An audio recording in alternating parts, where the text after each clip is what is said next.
మీలో ఉన్నవాడు లోకంలో ఉన్నవాని కంటే గొప్పవాడు. 1 యోహాను 4:4 దేవునికి మహిమ. దేవుడు మనందరికి ఇస్తున్న వాగ్దానము, మీలో ఉన్నవాడు. లోకంలో ఉన్నవారు దేవుణ్ణి నమ్మరు.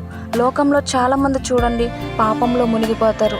మరి దేవుడు ఈ లోకానికి వచ్చింది ఎందుకో తెలుసా? నీ పాపముల నుండి నిన్ను విడిపించేందుకు. ఆయనలో పాపము లేదు.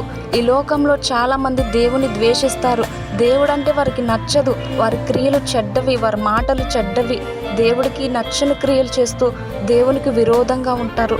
ఒకవేళ నీవు దేవుణ్ణి నమ్ముకుంటున్నందుకు నిన్ను ద్వేషిస్తున్నారేమో, దేవునిలో నువ్వు నమ్మకంగా ఉంటున్నందుకు నీకు విరోధులైపోతున్నారేమో. భయపడకో, దేవుడు నీతో ఉన్నాడు.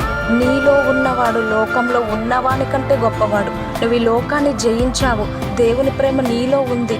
ఆయన నిన్ను రక్షించుకునే దేవుడు. ప్రతి ఒక్క పరిస్థితుల్లో ఆయన నీతో ఉండే దేవుడు. అందరికీ ప్రైజ్ ది లార్డ్. దేవునికి మహిమ. ఆమేన్.